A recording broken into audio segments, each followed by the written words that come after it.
जिनको हम कह रहे हैं कि सनातन धर्म के कथाकार गुरु,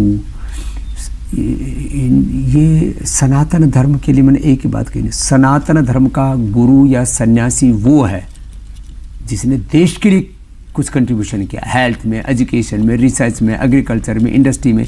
भारत को भारत बनाने में उनका क्या योगदान है। इस समय सोशल मीडिया पर लगातार साधु संतों के बयान आ रहे हैं। साधु संतों के बयान चर्चाओं बने हुए हैं, क्योंकि कहीं ना कहीं ये एक दूसरे पर आरोप प्रत्यारोप करते हुए दिखाई दे रहे हैं। चाहे बात करें रामभद्राचार्य जी की और चाहे बात करें हम शंकराचार्य जी की, दोनों ने ही एक दूसरे पर ऐसे बयान दिए जो कई दिनों तक चर्चाओं में बने रहे।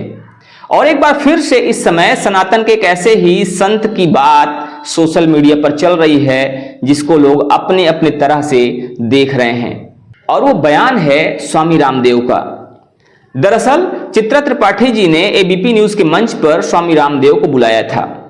उन्होंने स्वामी रामदेव से सवाल पूछा कि अनिरुद्धाचार्य जी कहते हैं कि 14 साल की लड़कियां उनसे शादी कर लो तो वो घर में ठीक से रहती हैं, 25 साल की लड़कियां जो होती हैं उनसे शादी करो तो वो ठीक से नहीं रहती हैं, और उनके विषय में वो सारी बातें उन्होंने की जो पहले हो चुकी हैं।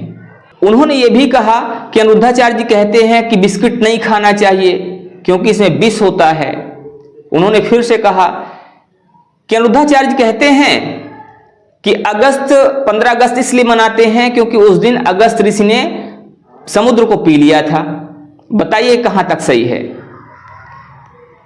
लेकिन स्वामी रामदेव तो अपने अंदाज में वो बात करते हैं, और स्वामी रामदेव वहां पर जिस मंच पर गए हुए थे वहां भी उन्होंने सिर्फ अपने ढंग से बात की और सिर्फ अपनी बात की।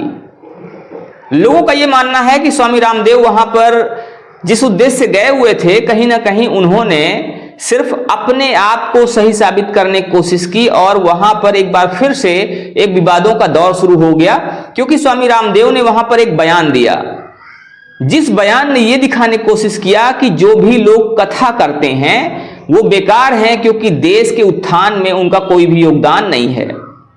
सबसे पहले आइए आपको सुनाते हैं स्वामी रामदेव का वो बयान जिसमें वो कह रहे हैं कि अगर आपने स्वास्थ्य के क्षेत्र में, शिक्षा के क्षेत्र में या चिकित्सा के क्षेत्र में कोई काम नहीं किया तो आप बिल्कुल बेकार हैं। आप राष्ट्र के निर्माण में, राष्ट्र के उत्थान में, या आप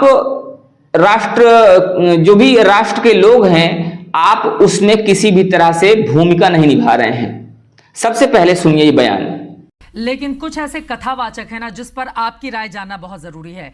15 अगस्त क्यों मनाया जाता है उसको लेकर बोलते हैं कि अनिरुद्धाचार्य, मैं नाम ले लेती हूं, कि अगस्त ऋषि ने समंदर पी लिया था तो डर के मारे जो अंग्रेज थे वो भाग गए, और इसी वजह से हम स्वतंत्रता दिवस मनाते हैं।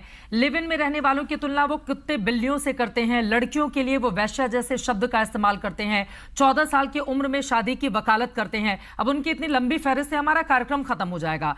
इस तरह के लोगों से सनातन धर्म को क्या ज्यादा खतरा नहीं है, जो लोगों को बरगला रहे हैं, झूठ बोल रहे हैं। कठोर बात कह रहा हूं, मैं किसी का नाम नहीं लूंगा, लेकिन जिनको हम कह रहे हैं कि सनातन धर्म के कथाकार गुरु, ये सनातन धर्म के लिए मैंने एक ही बात कही, सनातन धर्म का गुरु या सन्यासी वो है जिसने देश के लिए कुछ कंट्रीब्यूशन किया, हेल्थ में, एजुकेशन में, रिसर्च में, एग्रीकल्चर में, इंडस्ट्री में।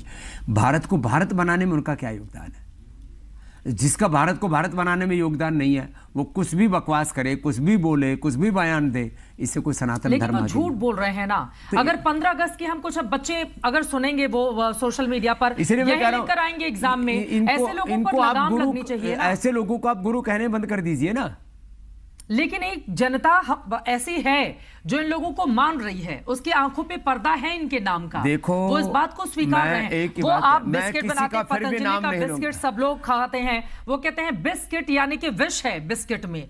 अब बताइए पतंजलि का बिस्किट खा के कोई विष मैं किसी के बारे में कुछ नहीं कहूंगा वापस। नहीं आपको कहना पड़ेगा। बाबा रामदेव नहीं बोलेंगे तो और कौन बोलेगा। मैं एक ही बात कहूंगा, सनातन धर्म के नाम पर बहुत से जो है प्रवचन के नाम पर प्रवंचना करते हैं, जो है ये वाक से केवल ना अयम आत्मा प्रवचने न लभ्य, हमारे यहाँ पर शास्त्र में कहा है, न मेधयान बहुना श्रुतेन यम एवेश वृणुते। तो आप क्या कर रहे हो, खाली प्रवचन से, और उसमें भी कोई तथ्य नहीं, कोई सत्य नहीं, कोई साइंस नहीं, कोई उसमें कोई सच्चाई नहीं। ऐसी बातें तो कम से कम बोलना बंद कर दीजिए। महिलाओं को लेकर आप इतना काम करते हैं, वो महिलाओं के बारे में टिप्पणी करते हैं, 25 साल की लड़कियां 4 जगह मुंह मार के आती हैं और 14 वर्ष की आयु में उनका विवाह हो जाता था, परिवार में घुल मिल जाती। देखिए, मैं 2 बातें एक साथ कहूँगा। एक बात तो ये कि भाई आचरण की शुचिता महिला हो या पुरुष हो सभी में होनी चाहिए, उसी से हमारी पारिवारिक परिवार नाम की जो संस्था वो ठीक से चले। तो मैं सबसे एक बात तो ये कहूँगा कि ये जो चरित्र का जो पतन हुआ, उपभोक्तावाद या भोगवाद, नशा, ये सब बढ़ा है, और वो उसमें कोई मैं जाति पर किसी वर्ग विशेष पर मेल फीमेल के बारे में बात नहीं करना चाहती है। तो हमारा सामूहिक कर्तव्य है कि हम एक ऐसा समाज बनाए, हम ऋषि ऋषिकाओं के वंशधरों की तरह आचरण करें। बाकी किसी भी वर्ग को टारगेट करके ओछी बातें करना, ये खुद में ओछापन है। ऐसा कोई सभ्य व्यक्ति बात नहीं कर सकता। कोई सभ्य व्यक्ति ऐसी बात नहीं कर सकता है, ये बड़ी। तो स्वामी रामदेव का कहना है कि आप अगर कथा कर रहे हैं तो कथा करने से कुछ नहीं होता। उनका कहना यह है कि प्रवचन के नाम पर बहुत सारे लोग प्रवंचना करते हैं। उनका कहना यह है कि सिर्फ कथा करने से राष्ट्र का निर्माण नहीं होता, और ऐसे लोग राष्ट्र के निर्माण में किसी भी तरह से कोई भूमिका अदा नहीं करते हैं। अब तो बात कुछ वैसी हो गई जैसे पहले भी अभी स्वामी रामभद्राचार्य जी के एक बयान आया था। उन्होंने सीधा सीधा आरोप लगाया था कि उनको संस्कृत नहीं आती है, वो संस्कृत का एक अक्षर बोल के दिखलाएं। तो अब कुछ वैसा ही बयान स्वामी रामदेव ने अपने पक्ष में दे दिया है कि अगर किसी व्यक्ति ने पतंजलि जैसा एक ब्रांड नहीं खड़ा किया, पतंजलि जैसी कंपनी नहीं खड़ी की, और पतंजलि जैसी यूनिवर्सिटी नहीं खड़ी की, तो वो बेकार है। और खासकर वो लोग बेकार हैं जो कथा करते हैं, सिर्फ कथा करते हैं और प्रवचन के नाम पर प्रवंचना करते हैं। कहीं ना कहीं एक सीधा सा उन्होंने हमला किया है अनिरुद्धाचार्य जी पर भी, क्योंकि बात अनिरुद्धाचार्य जी की हुई थी और उन्होंने सीधा सा सीधी सी एक बात कही कि प्रवचन के नाम पर जो प्रवंचना करते हैं उनकी बात ना की जाए। तो अब मामला यहां पर यह है कि क्या अनिरुद्धाचार्य प्रवचन के नाम पर प्रवंचना करते हैं, और स्वामी रामदेव कहीं ना कहीं अनिरुद्धाचार्य जी को गलत ठहराने की कोशिश कर रहे हैं। यहां पर आपका क्या मानना है, आपकी क्या राय है? क्या वास्तव में अनिरुद्धाचार्य जी यहां पर गलत हैं? अनिरुद्धाचार्य जी यहां पर जो बयान उन्होंने पहले दिया है, क्या उनके बयान गलत हैं? और स्वामी रामदेव अनिरुद्धाचार्य जी को यहां पर क्या साबित करने की कोशिश कर रहे हैं? आप हमें वो बात जरूर बताइएगा।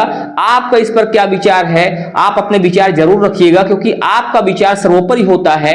जनता जनार्दन होती है, और मैं हर बार कहता हूं कि जनता के द्वारा कही गई जो बात होती है वो सर्वमान्य होती है और वो सर्वश्रेष्ठ होती है। इसीलिए आप अपनी राय रखिएगा, क्योंकि आपकी ही राय सरकार बनाती है, आपकी राय सरकार बिगाड़ती है। आप ही सर्वोपरि हैं, इसीलिए आपकी बात यहां पर बहुत महत्वपूर्ण है। तो हम उम्मीद करेंगे, हम इंतजार करेंगे कि आप अपनी राय जरूर देंगे। मिलते हैं फिर से, तब तक के लिए जय हिंद।